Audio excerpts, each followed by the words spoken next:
आखिरकार उनको समंदर में छोड़ दिया गया, शायद ये भी फेल हो जाए। और ना सिर्फ क़यादत की थी बल्कि वो वर्ल्ड कप जीत के आया था। जी होटल में मुलाकात की और समझाया दोनों को। सरफराज की एक बहुत ही अच्छी चीज़ मुझे नज़र आई जो कि एक कोच में होनी चाहिए। मगर मिसबा ने बोला मैं लेके जाऊंगा, खिलवाऊंगा नहीं। तो हर जाने पोरो पोरो पोरो कहा जा रहा है। बेहतरीन ऑलराउंडर पाकिस्तान के लिए जाया हुआ है, खेले जा रहे हैं अनफिट खिलाड़ी आज तक 2026 तक। उसी तरह इंग्लैंड और अर्जेंटीना के दरमियान भी टेंशन है। सबसे बढ़ के इलियास चौधरी, बाबर ने जिस तरह टीम को ऑन किया है। और कहा गया था कि इजिप्ट के साथ बड़ी ज्यादती हुई है। पाकिस्तान पहला टेस्ट में जीतेगा।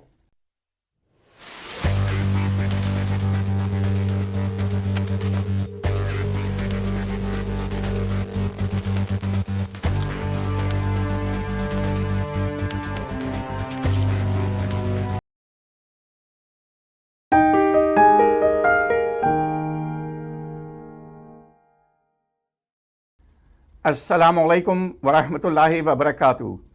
आपकी खिदमत में हाजिर हैं क्रिकेट विकेट की एक नई एपिसोड के साथ। इस प्रोग्राम में हम आपकी खिदमत में माजी, हाल, मुस्तकबिल, इसमें क्रिकेट के बारे में बताते हैं और फिर क्रिकेट के मैदान से बाहर जाते हैं बियॉन्ड द बाउंड्री और ये देखते हैं कि क्रिकेट की इंतज़ामिया मुख्तलिफ ममालिक में किस किस्म के फ़ैसले कर रही है और उसका क्या असर हो रहा है क्रिकेट के खेल पे। और बियॉन्ड द बाउंड्री हम ये भी देखते हैं कि दीगर मुख्तलिफ स्पोर्ट्स में क्या कुछ हो रहा है। तो आज के प्रोग्राम के आगाज़ में जिस तरह हम हमेशा माजी में जाते हैं और माजी के झरोकों में झांक कर देखते हैं, तो मेरे जहन में आज से 11 साल पहले का एक वाक़या याद आ रहा है। 2015 था और पाकिस्तान वर्ल्ड कप खेलने गया था ऑस्ट्रेलिया और न्यूजीलैंड में। पाकिस्तान की टीम को कहा जा रहा था कि एक अच्छी स्ट्रॉन्ग टीम है और काफ़ी आगे तक जाएगी, फाइनल तक भी पहुंच सकती है। उसमें एक ऐसा खिलाड़ी था जो कि अंडर 19 में पाकिस्तान की क़यादत कर चुका था और ना सिर्फ क़यादत की थी बल्कि वो वर्ल्ड कप जीत के आया था। लेकिन इस खिलाड़ी को शुरू में 2015 के वर्ल्ड कप में मौका नहीं मिल रहा था और काफ़ी लोगों ने कहा कि उसको मौका देना चाहिए, लेकिन समहाउ फैसला नहीं हो रहा था उसके हक़ में। लेकिन जैसे ही उसके हक़ में फ़ैसला हुआ कि हाँ अब खिला देते हैं, क्योंकि आखिरी मौके रह गए थे कि पाकिस्तान को अगले राउंड के लिए क्वालिफाई करने के लिए, तो जैसे ही उन्होंने उस प्लेयर को खिलाया, तो इससे पहले वो खेल चुके थे पाकिस्तान के लिए वनडे इंटरनेशनल, लेकिन इस वर्ल्ड कप में वो पहली दफ़ा खेल रहे थे। तो उन्होंने 49 रन की एक बहुत ही शानदार इनिंग खेली और जहाँ तक मुझे याद आ रहा है उन्होंने 5 या 6 कैचेस भी पकड़े। तो एक उम्दा आगाज़ किया उन्होंने पाकिस्तान के वर्ल्ड कप की जीत के लिए। उससे पहले पाकिस्तान तमाम मैचेस हार चुका था और फिर उन्होंने अगले मैच में 101 नॉट आउट भी किए। और उस टूर्नामेंट में अगर पाकिस्तान इस रफ्तार से मैचेस ना जीता जिस तरह वो फिर जीतना शुरू हुआ, तो शायद पाकिस्तान क्वार्टर फाइनल भी क्वालिफाई ना कर पाता। और उस प्लेयर का नाम है सरफराज अहमद, जो कि आज पाकिस्तान टीम के कोच हैं। और क्योंकि वो इस तमाम चीज़ से गुज़रे, तो उनका जो कैरियर है उसमें इस तरह की बहुत सी चीज़ें और भी हुई, जिसकी वजह से वो एक पुख्ता इंसान हैं, एक पुख्ता कोच हैं, हर किस्म की कंडीशन से गुज़रे हुए हैं। और हमें उम्मीद है, हम दुआ गो हैं कि हाल ही में, पहले तो उनको सिर्फ एक सीरीज़ के लिए बनाया गया था, अब लग रहा है कि कुछ अर्सा हो सकता है वो रहें हमारी रेड बॉल क्रिकेट में एज अ कोच। तो अगर उनको ज़्यादा मौका दिया जाए तो मेरे ख्याल में बेहतर होगा। लेकिन सरफराज अहमद के बारे में मुझसे ज़्यादा हमारे मेहमान साजिद खान भाई जानते हैं, तो सरफराज भाई के बारे में कुछ बताइए। बहुत शुक्रिया इलियास भाई, आपको अस्सलाम वालेकुम और तमाम नाज़रीन को अस्सलाम वालेकुम। इलियास चौधरी भाई ने जिस तरह हमें इंट्रो दिया और इंट्रो में वो बात की जो 2015 वर्ल्ड कप ऑस्ट्रेलिया में पाकिस्तान खेलने गया, 15 की टीम अनाउंस की गई, जिसमें पाकिस्तान की जो टीम के क़यादत मिसबा हक कर रहे थे। मगर बड़ा अहम जिक्र किया इलियास चौधरी भाई ने सरफराज अहमद, जो पाकिस्तान के विकेट कीपर थे, मगर हमारे जो कोच और कप्तान को नहीं पता, थर्ड ओपनर जो चीफ सेलेक्टर थे मोइन खान साहब ने उनको और सिलेक्शन कमेटी ने तीसरा ओपनर को सिलेक्ट किया था। जब हेड कोच और कप्तान को नहीं पता, जब पाकिस्तान की मुश्किलात के दौर पे टीम थी, नासिर जमशेद की बात करूं, बहुत से ऐसे लोग फेल हो गए, आखिरकार उनको समंदर में छोड़ दिया गया, शायद ये भी फेल हो जाए, जिसको अल्लाह इज़्ज़त दे। हाफिज़ कुरान सरफराज अहमद साहब ने उसमें आउटस्टैंडिंग इनिंग खेली, आउटस्टैंडिंग कीपिंग की और आउटस्टैंडिंग बैटिंग की, मगर जो सेंचुरी उन्हें बनाई, और मैं मेट्रो न्यूज़ चैनल पे वो प्रोग्राम कर रहे थे हम वर्ल्ड कप, खुसूसी तौर पर आमिर मसूद शेख साहब जो हमारे CEO है मेट्रो न्यूज़ चैनल के, उनके पड़ोसी से बफर जोन में रहते थे, और आमिर मसूद शेख का वाज़ेह तौर पर मैसेज था। साजिद खान साहब सरफराज अहमद 2007 में इंडिया में पहला ODI खेले थे, मगर 2015 में जिस तरह आपने जिक्र किया बहुत मुश्किलात के दौर में उनको मौका दिया गया, और ख्वाहिश थी कप्तान की, जो आपके प्रोग्राम में खबर ब्रेक कर रहा हूँ, रिजवान को लेके जाने की। रिजवान को ले जाने के लिए बहुत ज़्यादा बहस भी हुई, टीम डिले भी हुई, ये सिर्फ कहीं नहीं मिलेगा, ये आपके प्रोग्राम में खबर ब्रेक करेगी। जो टीम अनाउंस हो रही थी मैं मोइन खान साहब के साथ नेशनल स्टेडियम कराची में मौजूद था, मगर आपने बात वो छेड़ दी जो लोग सुनना चाहते हैं, और यकीनी तौर पर, और मेरा ख्याल में चीफ सिलेक्टर्स और हमारे PCB के चेयरमैन साहब को बीच में आना पड़ा, हारून रशीद को बीच में लेके आना पड़ा, क्योंकि ऐसे मसाइल पैदा हो गए थे, उसमें रिजवान जाएगा, सरफराज जाएगा, मगर सिलेक्शन कमेटी शोएब मोहम्मद और मोइन खान वादे तौर पर इस बात पे अड़ गए। मोहम्मद अकरम हमारे दोस्त, वजादुल्लाह वास्ती, यकीनी तौर पर आपने वो बात छेड़ दी जो कहीं भी नहीं मिलेगी, यहाँ मिलेगी। नेशनल स्टेडियम कराची में टीम अनाउंस कर दी, मोइन खान ने, हारून रशीद साहब थे, मगर चिड़िया वाला बाबा नजम शेट्टी साहब ने इस बात को खुसूसी तौर पर कराची में आके एक निजी होटल में मुलाकात की और समझाया दोनों को, कप्तान को भी, चीफ सेलेक्टर को, मगर चीफ सेलेक्टर क्योंकि मैनेजर भी थे मोइन खान साहब, उन्होंने इस बात को मान लिया कि मोइन खान के रोल मॉडल थे सरफराज अहमद के रोल मॉडल थे मोइन खान, तो उन्होंने उसको टीम में डाला। मगर आप जब ग्राउंड में किसी को आप छोड़ते हैं जिसको अल्लाह इज्जत दे, उसने वो काम किया जो पाकिस्तान के लिए सेंचुरी भी बनाई, फिर पीछे मुड़ के नहीं देखा, तो ये चीज़ बताने का मकसद है। उस टीम जब अनाउंस हो रही थी इतनी चीज़ों, मगर एक और इस प्रोग्राम की खबर के तो ब्रेक कर दूँ, मोइन खान ने और शोएब मोहम्मद ने अनवर अली को टीम में डालने की कोशिश की, मगर मिसबा ने बोला मैं लेके जाऊंगा, खिलवाऊंगा नहीं, क्योंकि मिसबा कप्तान थे, वकार साहब कोच थे, मोइन खान साहब मैनेजर थे। मगर इस प्रोग्राम में बताने का मकसद ये है कि लोग सुनना चाहते हैं, देखना चाहते हैं, तो ये चीज़ अच्छी। मगर सरफराज अहमद पे आते हैं, सरफराज अहमद ने वो काम किया, हमें बड़ा प्राउड महसूस होता है, क्योंकि आपको पता है कामरान अकमल पाकिस्तान के लिए 5 सेंचुरी बना चुके हैं, सरफराज ने 2007 में और अपना पहला उड़ेमा पहला वर्ल्ड कप खेल रहे थे, वो पहला वर्ल्ड कप खेला और उसमें बहुत ही आउटस्टैंडिंग कारकर्दगी दिखाई, और सरफराज ने धोखा नहीं दिया। वो लफ्ज भी सरफराज अहमद को 2015 में मिला है, सरफराज कभी धोखा नहीं देता। अब्दुल रहमान उनके भाई फर्स्ट क्लास क्रिकेट खेले, आजकल उनकी वालदा अपने शिकागो में आई हुई अब्दुल रहमान के साथ, उनका बेटा यहाँ पर रहता है शिकागो में। मगर सरफराज अहमद सच्चे पाकिस्तानी है, पाकिस्तान के लिए 55 टेस्ट मैच खेले, 10,000 रन फर्स्ट क्लास में बनाए, और मेरे ख्याल में पाकिस्तान की तरफ से 54 टेस्ट मैच खेले, 3-4 सेंचुरी बनाई है, 140 ODI खेले हैं, और पाकिस्तान के 2019 में आउटस्टैंडिंग कप्तानी की, और रन रेट पे पाकिस्तान बाहर हुआ है। अगर रन रेट पे बाहर नहीं होता, पाकिस्तान 2019 का वर्ल्ड कप का सेमीफाइनल खेलता। तो ये छोटा सा सरफराज अहमद के लिए कुछ वाक़या है। इसमें चलें, आपने वर्ल्ड कप अंडर 19 भी उन्होंने एक दफ़ा जीता है 96 में जी, 2006 में 96 में, अच्छा 96 में, हाँ। अच्छा उससे 2-3 साल पहले पाकिस्तान जीता हुआ था और उसको फिर रिटेन किया था। उस मैच में आपने जैसा अनवर अली की भी बात की, उन्होंने भी बड़ी ज़बरदस्त विकेट ली थी, और सरफराज के 15 रन बड़े अहम थे क्योंकि बहुत लो स्कोरिंग मैच था।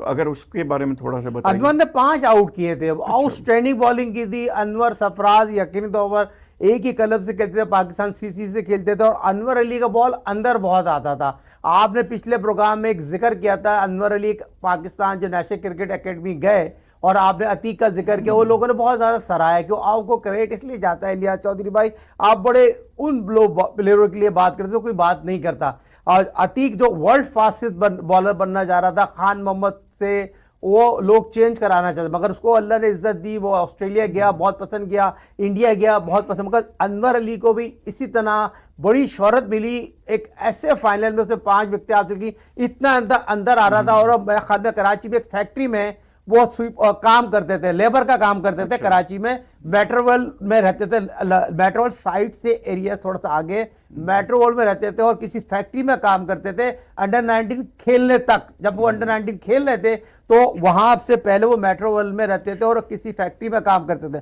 फिर पाकिस्तान सीसी में आए, आजम खान, नदीम उमर ने उनका हाथ पकड़ा, आज वो पाकिस्तान के लिए वनडे भी खेले हैं, 2020 भी खेले, बेहतरीन ऑलराउंडर पाकिस्तान के लिए जाया हुआ है। जी हाँ, उसका यकीनन हमेशा अफसोस रहता है। लेकिन अब चलें, वेस्ट इंडीज़ पाकिस्तान तकरीबन पहुंच ही गया है आखिरकार। तो एक सरफराज अहमद का तो मैं सवाल ज़रूर करूंगा, लेकिन एक बात, आपकी दो चीज़ें तो दुरुस्त हुई। एक, आपने कहा कि हमारे प्लेयर्स को कुछ मैच भी खेलना चाहिए, तो आखिरकार उन्होंने एक 2 रोज़ा मैच आप इसमें खेला। साथ में फील्डिंग कोच को चेंज किया गया है, तो ये 2 चीज़ें आपने जो कहीं वो चले काफ़ी हद तक पूरी होगी, तो इसके बारे में कुछ कहें। इलियास, फील्डिंग कोच के काफी अरसे से आपको पता है फिटनेस मसाइल पाकिस्तान टीम में आज भी हैं और काफी अरसे से फिटनेस की वजह से सेंटर कॉन्ट्रैक्ट लोग साइन करा लेते थे। ग्राउंड रियलिटी, ग्राउंड के खिलाड़ियों की फिटनेस है ही नहीं और 2020 ओडीआई टेस्ट मैच खेले जा रहे हैं अनफिट खिलाड़ी आज तक 2026 तक, मगर उस पर बहुत ही ज्यादा काम किया। फिटनेस जो ट्रेनर था उसको पूछते थे, मगर वो क्या करे, खिलाड़ी इतने पावरफुल थे वो अनफिट खिलाड़ी खेल जाते थे, मगर आखिरकार कारकर्दगी इतनी मजबूर हुई, फिटनेस ट्रेनर को रिजाइन करने पर मजबूर हो गए। दूसरा साइड मैच जो कैंप लगा पिंडी में, पहली दफा हुआ है पाकिस्तानी खिलाड़ी जो, हालांकि 2 महीने 1.5 महीने कैंप कजाफी स्टेडियम में लगा था, उसमें और लाहौर के जो कैंप था ना, वो जमीन आसमान का फर्क था, जमीन आसमान का फर्क। लाहौर में पाकिस्तानी खिलाड़ी बाबर आजम कप्तान बन के गए, सरफराज अहमद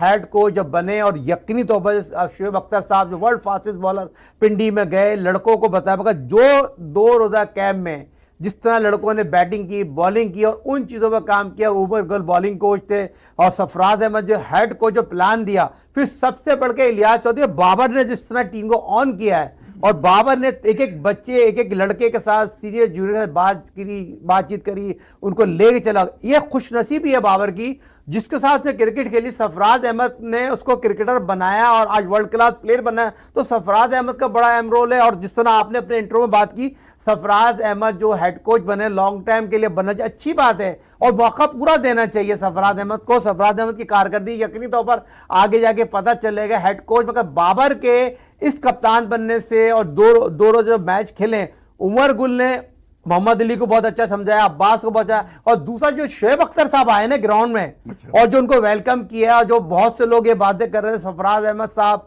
और टीम के खिलाफ शोएब अख्तर बहुत बोलते थे, मगर शोएब अख्तर जब गए तो उनके भाई के लिए फातियां की गई हैं, उनके भाई जो आज दुनिया में नहीं रहे, और शोएब अख्तर ने खास तौर पर नसीम के भाई को बहुत अच्छी चीजें बताई टेक्निकल, क्योंकि शोएब अख्तर मेरा पहला रूममेट था। शोएब अख्तर जॉली आदमी है, मस्त मलंग आदमी है और अल्लाह वाला आदमी है, बहुत गरीब परवत आदमी है। जिस तरह जाके खिलाड़ियों को बताया है, तो मैं तमाम उन क्रिकेटरों से ये तवक्को करूंगा, आप भी, आपकी टीम है, आप भी आके अपने खिलाड़ियों को बताएं, रिजल्ट जो भी हो ग्राउंड में 100% इंशाअल्लाह ताला टेस्ट मैच में देंगे लड़के। जी, इसमें सरफराज की एक बहुत ही अच्छी चीज़ मुझे नज़र आई जो कि एक कोच में होनी चाहिए, वो ये है कि जो आपके लीडर है टीम का बाबर, और जो आपका लीडिंग बैट्समैन है जो कि अभी पहले कैप्टन रहा था, मतलब शान मसूद, इन दोनों के ऊपर दबाव है बहुत ज़्यादा। शान मसूद पे ये है कि वो कप्तानी से हट के अब आए हैं और लोग चाहते हैं कि वो, पहले भी बैटिंग अच्छी कर रहे थे कप्तान के तौर पे, लेकिन अब चाह रहे हैं कि उससे ज़्यादा बेहतर करें। और साथ में बाबर के ऊपर दबाव है कि पाकिस्तान पिछले 16 मैचेस में से 12 मैच हारा हुआ है। तो जिस किस्म के बयानात आ रहे थे सिलेक्टर्स की तरफ से भी और दीगर जगहों से, उससे लग रहा था कि खिलाड़ियों पे दबाव काफ़ी बढ़ रहा है। खुद आपके सिलेक्टर जो हैं उनके बयानात इस तरह के थे कि वो खिलाड़ियों को ऊपर नहीं लाते, वो खिलाड़ियों को डाउन कर रहे थे उनके बयानात। लेकिन फिर सरफराज ने 2 बहुत अच्छे बयान दिए शान मसूद के बारे में कि वो बहुत ज़बरदस्त बैटिंग करेंगे, हमें पूरी उम्मीद है, और बहुत ज़बरदस्त प्रोफेशनल हैं वो और अच्छा खेलेंगे। साथ में उन्होंने बाबर को कहा कि वो बाबर के साथ खेल चुके हैं, बाबर के कप्तान रह चुके हैं, बाबर ने जब कैरियर शुरू किया तो उस टीम में भी वो थे। तो इस तरह करके उन्होंने कहा कि बाबर जो है काफ़ी चीज़ें सीखे हैं ओवर द ईयर्स। तो इस तरह के बयान से मुझे नज़र आया कि ये ज़बरदस्त कोच है जो कि पब्लिक में आके या तो उनसे बात कर रहा होता तो अलहदा बात थी, लेकिन उसने पब्लिक में आके ये बात की, तो ये बहुत ज़बरदस्त चीज़। देखिए बहुत इंपॉर्टेंट सवाल किया इलियास भाई, एक अच्छे होस्ट के नाते अच्छे प्रोग्राम को लेकर चलने की आपकी खूबसूरती, और अब वो बात करते हैं लोग सुनना चाहते हैं। बात ये हो रही है सरफराज में जो हेड कोच बने और जो आज जितने भी हैं सब सरफराज के अंडर खेले हैं, उसकी कप्तानी में खेले, मगर बड़ी खुशाइन बात है, लड़के उन्हें बड़ी रिस्पेक्ट देते हैं, सुनते हैं उनकी बात में।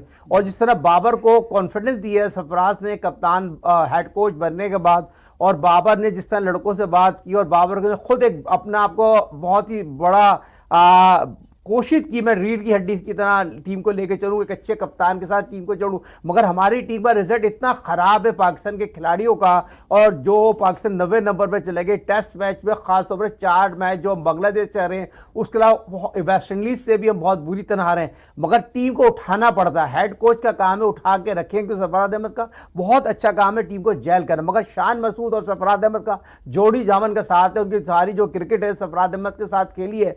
और सरफराज अहमद जो आखिरी टेस्ट मैच खेले थे, जो आपको ऑस्ट्रेलिया में याद होगा, शान मसूद साहब कप्तान थे, उसके बाद लोगों ने बहुत ज़्यादा कहा शान ने उसको ड्रॉप किया है, मगर मैंने वाज़ेह तौर पर किसी निजी चैनल पे बोला था उसको शान ने नहीं ड्रॉप किया, हफीज़ ने ड्रॉप किया था, और ये वाज़ेह तौर पर आगे जाके पता भी चल गया बाद में। मगर शान एक बहुत ही हम्बल इंसान है, बेहतरीन ओपनर है। अब उसको जो जिस नई जिम्मेदारी दी है सीनियर प्रो के नाते, उसका काम है टीम को लेके चले, लंबे रन बनाए, उसमें तमाम सलाहियत हैं, और शान को कॉन्फिडेंस बहुत अच्छा सरफराज ने दिया है, और शान की जो बॉल बैट में बहुत अच्छी आ रही है। फिर आप देखें, अब एक बात और मैंने आपके प्रोग्राम में की थी, एक बहुत ही टैलेंटेड है, आपने इंजी के भांजे हैं आप इमाम उल हक, वो भी बहुत सीनियर प्रो है, उसको भी बहुत कॉन्फिडेंस दिया है, मगर यंगस्टर बहुत ही ज्यादा कॉन्फिडेंस नजर आ रहा है, जिसमें आपने देखा होगा आजान अवैस बहुत आ रहा है, और अपना अब्दुल्ला फजल में बहुत ज्यादा कॉन्फिडेंस नजर आ रहा है। तो ये बहुत अच्छी खिलाड़ी। और दूसरी रिजवान की बड़ी तारीफ की है, देखिए रिजवान की सरफराज ने वो बात की कि वो विकेट कीपर है,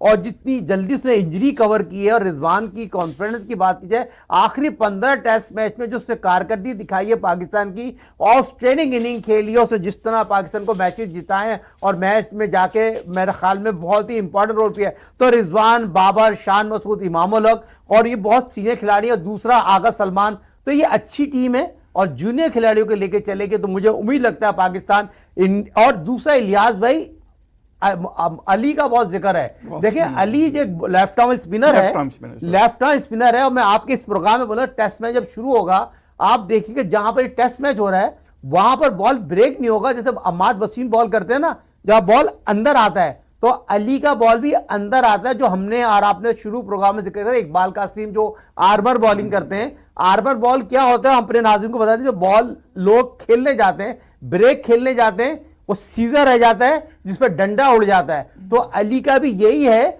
बॉल उसका अंदर आता है, ब्रेक नहीं होता, तो वो वहां पर बहुत कामयाब होगा अली।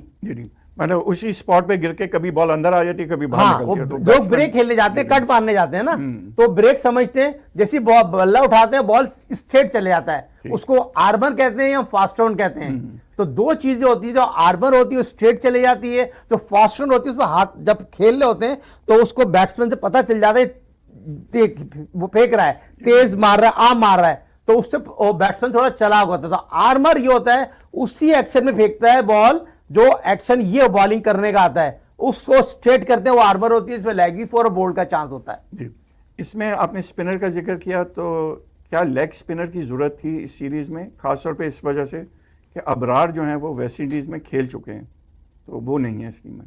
बहुत इंपॉर्टेंट सवाल है। अबरार तो टेस्ट टीम में ड्रॉप करने वाला बॉलर ही नहीं है, देखें ये बहुत इंपॉर्टेंट है। अबरार और मोहम्मद अली एक ऐसे बॉलर तो होते हैं टीम को सपोर्ट, 5 बॉलिंग आपको पूरी खिलानी है, 4 फास्ट बॉलर नहीं खेलेंगे, 3 फास्ट बॉलर खेलेंगे, एक ऑलराउंडर खेलेगा, और दूसरी आमिर जमाल का बहुत, उसने भी बड़ा अच्छा बयान दिया है बाबर के हवाले। देखिए ये अच्छी बातें निकल के आ रही हैं, उसने बात अभी चैनल पे बात किया आमिर जमाल ने, मुझे बहुत प्राउड महसूस करता हूँ, बाबर हमारे कप्तान है और मुझे बहुत कुछ सीखने को मिला, और ये अच्छी चीज आ रही है। आमिर जमाल भी एक अच्छा ऑलराउंडर बन के सामने आ रहा है। मगर आपने बात की है अबरार को लेके जाना चाहिए था, अबरार मिस्री स्पिनर है, सीनियर प्रो है, और अच्छा वेस्ट इंडीज के जो लेफ्ट हैंड बैट्समैन है उनके लिए मुश्किलात पैदा कर सकता है, क्योंकि आगा सलमान और साजिद पे बात करेंगे। देखिए साजिद का मैं अभी भी आपको बहुत ज्यादा कह रहा हूं, बहुत ज्यादा लोड पड़ गया साजिद पे।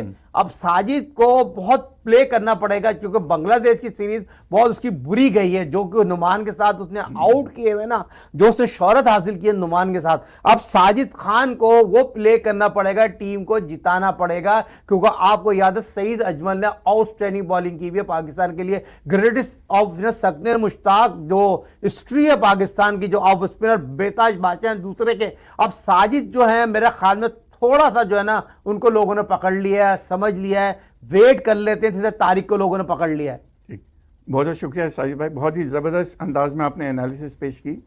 हम एक छोटा सा ब्रेक लेंगे, इसके बाद जब दोबारा आएंगे तो इसी सीरीज़ के बारे में गुफ्तगू को जारी रखेंगे। एक छोटा सा ब्रेक।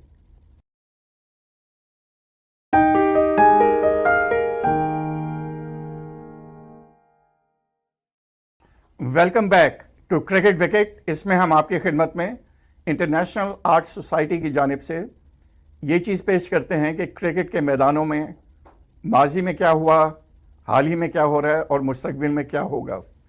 साथ में दीगर दूसरे स्पोर्ट्स के बारे में बियॉन्ड द बाउंड्री के सेगमेंट में हम बात करते हैं। तो अभी हम लोग बात कर रहे थे पाकिस्तान क्रिकेट टीम की।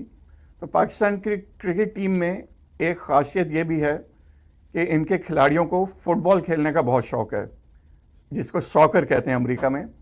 तो आजकल आप जानते हैं कि सॉकर वर्ल्ड कप हो रहा है अमेरिका में, कनाडा और मैक्सिको में। मुझे अभी तक याद है पाकिस्तान की, क्योंकि वेस्ट इंडीज़ का जिक्र हुआ, तो पाकिस्तान की टीम 76-77 में जब वेस्ट इंडीज़ गई तो पहले टेस्ट मैच में पाकिस्तान के मेन बैट्समैन ज़हीर अब्बास ज़ख्मी हो गए और वो मैच नहीं खेल पाए थे। अगर वो खेलते तो शायद पाकिस्तान वो मैच जीत भी जाता। एंड में वो ड्रॉ हो गया था। और ज़हीर अब्बास ज़ख्मी क्यों हुए?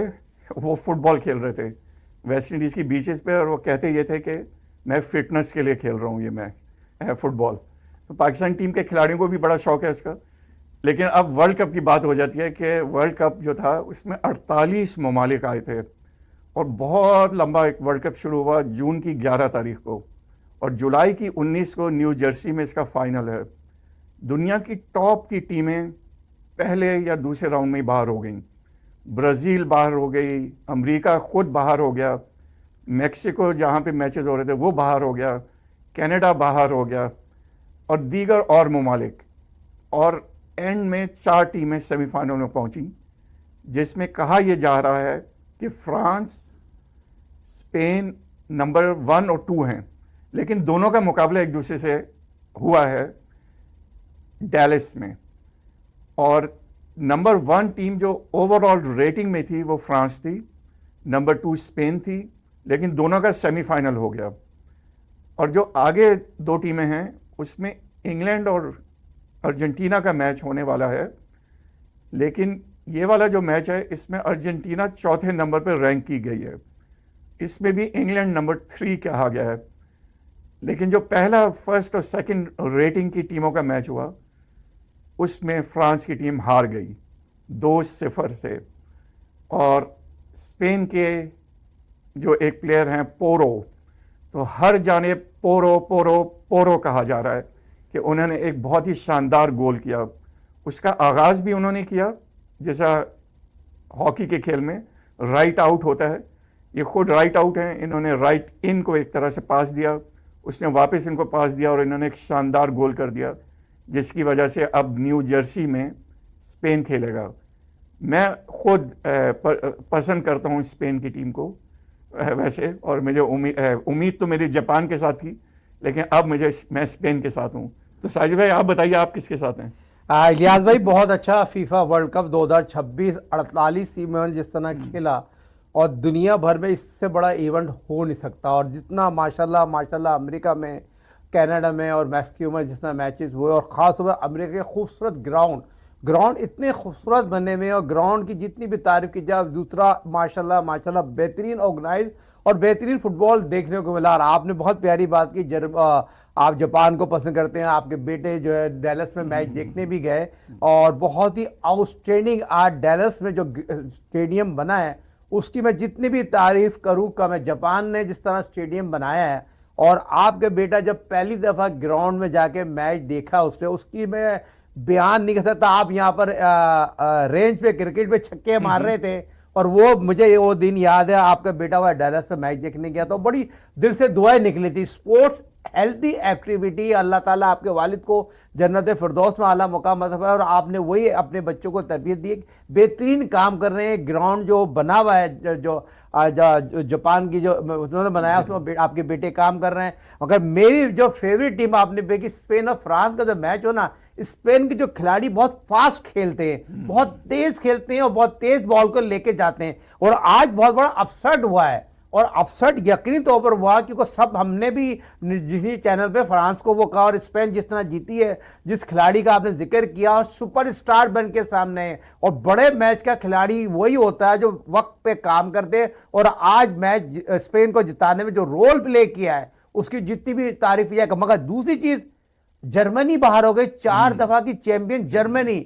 ब्राजील जो मिनी पाकिस्तान, जो लियारी में जो पांव रखने की जगह नहीं थी, मरीन में पांव रखने, मगर लोग जाके वहां पर मैच देखते थे। मगर जो जज्बा आज भी वहां पर इतना कायम है, क्योंकि मैसी को पसंद करने वाले बहुत लोग मौजूद हैं। और जहां पर अब दूसरा सेमीफाइनल खेला जाएगा, दुनिया की बेहतरीन टीमें, इंग्लैंड जो 86 का फाइनल खेल चुकी है, 86 का फाइनल में जो अर्जेंटीना जीती थी, और अर्जेंटीना जीती थी दुनिया के क्रिकेट के बेताज बादशाह।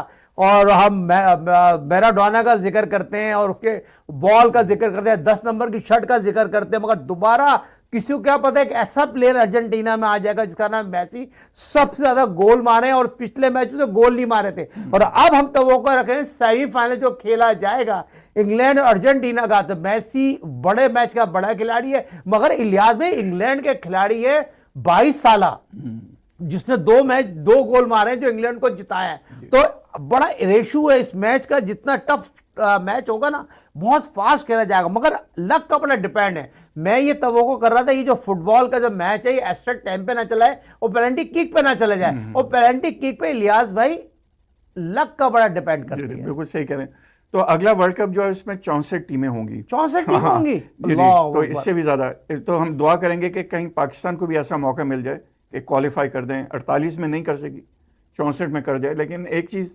आपने जो की, वो नाज़रीन कराम को एक चीज़ बताते हैं हम, कि जिस तरह भारत और पाकिस्तान के दरमियान टेंशन रहती है, तो आपको बताते चलें कि उसी तरह इंग्लैंड और अर्जेंटीना के दरमियान भी टेंशन है। जब हम छोटे होते थे, ये 70 की और 80 की दिहाई है, तो मुझे अभी तक याद है कि फॉकलैंड्स के जजीरे हैं जिस पे इंग्लैंड और अर्जेंटीना के दरमियान जंग हुई थी। तो इसका ये मतलब हुआ कि जो अब मैच होने जा रहा है अर्जेंटीना का और इंग्लैंड का, ये उस लेवल का मैच है कि दोनों एक दूसरे के राइवल हैं और एक दूसरे से थोड़ी सी दुश्मनी भी है। तो देखते हैं कि कौन जीतेगा। लेकिन न्यू जर्सी में ये फाइनल खेला जाएगा। तो साहिब भाई, एक आपसे पहले भी बात हुई थी कि पाकिस्तानी जो क्रिकेट के खिलाड़ी हैं उन्हें भी फुटबॉल खेलने का बड़ा शौक है, तो उसके बारे में अगर आप थोड़ा सा बताएं। इलियास ने बहुत इंपॉर्टेंट सवाल किया। देखेंगे, पहले तो पाकिस्तानी और आप हम सबको बहुत बहुत दोबारा को, पाकिस्तानी फुटबॉल नवी दफा इस्तेमाल हो रही है, नवी दफा इस्तेमाल हो रही है पाकिस्तानी फुटबॉल। हमें बड़ा प्राउड महसूस हो रहा है। जो फीफा वर्ल्ड कप 2026 सबसे ज्यादा देखे जाने वाला फुटबॉल आप तक की रीडिंग है, और वो बॉल हमारी पाकिस्तान सियालकोट में बनी। हमें पाकिस्तान की तमाम आवाम को बहुत बहुत मुबारक हो, हमारे इस चैनल की तरफ से सब लोगों को बहुत बहुत पाकिस्तान की फुटबॉल इस्तेमाल हो। और इलियास भाई, आपका सवाल बहुत इंपॉर्टेंट है। जो ज़हीर अब्बास साहब का जिक्र किया, जो हमारे बॉस भी, हमारे कप्तान भी रहे, वो आखिरी दफा उन्होंने फुटबॉल खेली थी, उसके बाद उन्होंने तौबा कर ली थी। फुटबॉल को उन्होंने हाथ नहीं लगाया, गोल्फ और टेनिस खेलते थे, वॉक खेलते थे। एशियन ब्रेडमैन वो जो अनफिट हुए थे, वो फुटबॉल खेलने से हुए। मगर आज 2026 में ग्रेट यूनुस खान, पाकिस्तान के ग्रेटेस्ट प्लेयर, फुटबॉल को तरजीह देते हैं, और फुटबॉल खिलाड़ियों की फिटनेस का राज है। यूनुस खान फुटबॉल खेलते थे और आज भी खेलते, स्टील टाउन में रहते थे, जो पाकिस्तान टीम के कप्तान थे। सारे प्लेयर स्टील टाउन जाके फुटबॉल खेलते थे, और 1 घंटा नहीं 2 घंटा। तो ग्रेट यूनुस खान जो हेल्प हैंड के साथ इंशाअल्लाह ताला आपको, आपके साथ भी फुटबॉल खेलते हुए नजर आएंगे। जो प्रोग्राम के बाद जिम बहुत करते हैं, और पाकिस्तान के खिलाड़ियों को जिम में जो लेके आए ना, ग्रेट वसीम अकरम लेके आए थे। वसीम अकरम फुटबॉल नहीं खेलता, वसीम अकरम वाहिद पाकिस्तानी क्रिकेटर है फुटबॉल से भागता है। क्योंकि वो फुटबॉल वो नहीं खेलता। बाकी मोइन बहुत अच्छी फुटबॉल खेलता है, ग्रेट यूनुस खान बहुत अच्छी खेलता है, और मिसबा जितने भी प्लेयर हैं वो पाकिस्तान की बेसिक चीज में शामिल है। पहले वो फुटबॉल खेलते हैं, वार्म अप होते हैं, उसके बाद जाकर रॉ में ट्रेनिंग करते हैं। अच्छा, बहुत ही ज़बरदस्त चीज़ आपने बताई। तो अब एक मैच ये भी हुआ था इसी वर्ल्ड कप में कि इजिप्ट जो है वो अर्जेंटीना से हार गया था, और कहा गया था कि इजिप्ट के साथ बड़ी ज़्यादती हुई है। जब इजिप्ट वापस वहाँ पे गया अपने मुल्क में, तो उनको बहुत शानदार इस्तकबाल दिया गया आज। और मैंने ये देखा कि यूनिस भाई की भी एक वीडियो आई थी जिसमें वो इजिप्ट को बैक कर रहे थे और काफ़ी खुश हो रहे थे उनके गोल पे। तो आपने जो यूनिस भाई का जिक्र किया, तो बहुत ही ज़बरदस्त। तो आज के प्रोग्राम काफ़ी हमने चीज़ें डिस्कस कर ली। पहले हिस्से में हमने सरफराज अहमद और पाकिस्तान क्रिकेट को किया, जो कि क्रिकेट के से मुतालिक था। और दूसरा जो है हमने इसको कवर कर लिया, बियॉन्ड द बाउंड्री, एक नया स्पोर्ट्स, उसकी भी बात होगी। लेकिन एंड में आप फिर अगर क्रिकेट के बारे में अगर आप आखिरी कोई चीज़ बताना चाहें कि अब पाकिस्तान टीम वेस्ट इंडीज़ पहुंच गई है, क्या उम्मीदें हैं वहाँ पे? इलिया से बहुत अच्छी उम्मीद है। पहले तो मैं तमाम सिलेक्शन कमेटी के जो भी है उनको इस तरह की बात नहीं करें। देखें, पाकिस्तान टीम से उम्मीद रखें। और हमारे जो दोस्त हैं, हमारे बेस्ट फ्रेंड गुजरे, हमने बड़ा टाइम गुजारा। आके जावेद साहब ने कहा, उन्होंने एक बात सच्ची कही है, जो उनकी सोच है। देखें, उनकी बात मैं चलो कह देता हूं। आके जावेद ने कहा, मुझे इस टीम से उम्मीद नहीं है एक टेस्ट भी जीत जाए वेस्ट इंडीज या इंग्लैंड में। ये बयान मैं उनको as a cricketer, as a head coach, जो उनको जेब नहीं देता। ठीक है, वो बात उनको मीडिया में इसको आड़े हाथों ले रहे हैं लोग, और इस बात को कह रहे हैं। जब पाकिस्तान टीम के हेड कोच, चीफ सेलेक्टर साहब ये बात कह रहे हो, इस टीम से उम्मीद, देखें टीम से उम्मीद है। इस टीम से मैं आपको आपके प्रोग्राम में रिकॉर्ड कर रहे हैं, पाकिस्तान वेस्ट इंडीज को अपसेट करेगा। पाकिस्तान टीम एक नए देखें, क्रिकेट में जज्बा, फाइटिंग स्पिरिट और यंग और सीनियर ब्लड। मैं आपको 100% कहता हूं, ड्रेसरूम की बात तो नहीं बताया, टीम की बात नहीं बताऊंगा। टीम जब यहां से गई है, जहाज में बैठी है, वहां पहुंची है, बहुत जेल है। हमारे मैनेजर साहब जो बहुत ही सीनियर आदमी है, काफी अरसे से चीमा साहब मैनेजर हैं, उन्होंने बहुत अच्छा लड़कों को रखा हुआ है। और हेड कोच सरफराज है, जब टीम पहुंची वेस्ट इंडीज में, उनको बहुत अच्छा इस्तेमाल किया है। मैं समझता हूं पाकिस्तान अपसेट कर देगा वेस्ट इंडीज में। पाकिस्तान पहला टेस्ट में जीतेगा। जी, तो साजिद भाई ने बहुत ही ज़बरदस्त बात की एंड में, और बहुत पुरउम्मीद बात की पाकिस्तान क्रिकेट के लिए। और अगले प्रोग्राम में हम इस डिस्कशन को जारी रखेंगे और आपकी खिदमत में ये भी पेश करेंगे कि पाकिस्तान ने जब सबसे पहली टेस्ट सीरीज़ खेली थी वेस्ट इंडीज़ में जाके, उसमें उसके चंद यादगार लम्हात हम आपकी खिदमत में अगले प्रोग्राम में पेश करेंगे, और फिर चाहेंगे कि वही लम्हात यहाँ पे भी नज़र आएँ। तो अगले प्रोग्राम तक के लिए हमें इजाज़त दीजिए। अस्सलाम वालेकुम व रहमतुल्लाहि व बरकातुहू।